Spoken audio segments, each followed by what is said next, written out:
Hello friends, నేను చెప్పిన కొలతలతో ఒకసారి ఈ స్వీట్ కార్న్ బిర్యానీ ట్రై చేసి చూడండి. నేను కూడా ఇది ఫస్ట్ టైం ట్రై చేశాను అండి.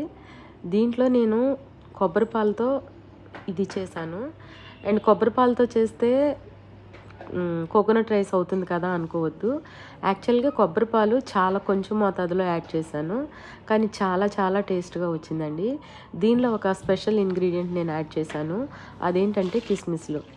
ఈ ఆలోచన నాకు ఎందుకు వచ్చిందంటే, ఆల్రెడీ స్వీట్ కార్న్ అంటే స్వీట్గా ఉంటుంది కదా, అది మైల్డ్ స్వీట్గా ఉంది కదా, ఇది కొన్ని కిస్మిస్లు యాడ్ చేస్తే ఎలా ఉంటుంది అని చెప్పేసి యాడ్ చేశానండి. కానీ నెక్స్ట్ లెవెల్లో హైలైట్ అయినాయండి కిస్మిస్లు. అక్కడక్కడ పంటి కింద పడుతూ నములుతూ ఆ స్వీట్నెస్ తెలుస్తుంది. అలాగని మరీ ఎక్కువ వేసేయకూడదు.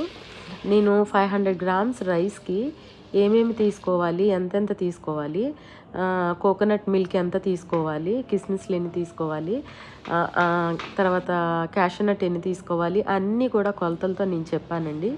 మీరు కూడా ఒకసారి ట్రై చేయండి. నేను కూడా ఫస్ట్ టైం చేశాను.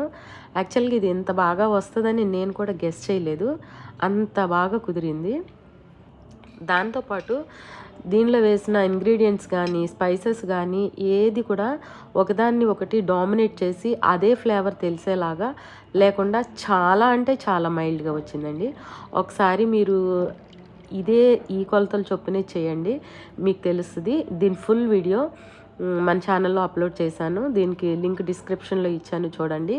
అంతేకాదు ఒకసారి మీరు కూడా దీనిని చేసిన తర్వాత మీరే ఆశ్చర్యపోతారు, నిజంగా ఇంత బాగా చేశానా అని. ఎందుకంటే నేను కూడా అలాగే అనుకున్నాను, ఇంత బాగా కుదిరిందా అనేసి నేను చాలా ఆశ్చర్యపోయాను. అందుకని అంత డ్యామ్ షూర్గా చెప్తున్నాను. ఒకసారి మీరు ట్రై చేయండి. ట్రై చేసి ఆ టేస్ట్ ఎలా ఉందో తిన్న తర్వాత నాకు కామెంట్ చేయండి ఫ్రెండ్స్. అండ్ ఇప్పటి వరకు మన ఛానల్ ఆదరిస్తున్న మీ అందరికీ థ్యాంక్ యూ సో మచ్. ఇంకా ఎవరైనా మన ఛానల్ సబ్స్క్రైబ్ చేసుకోకపోతే దయచేసి సబ్స్క్రైబ్ చేసుకోండి.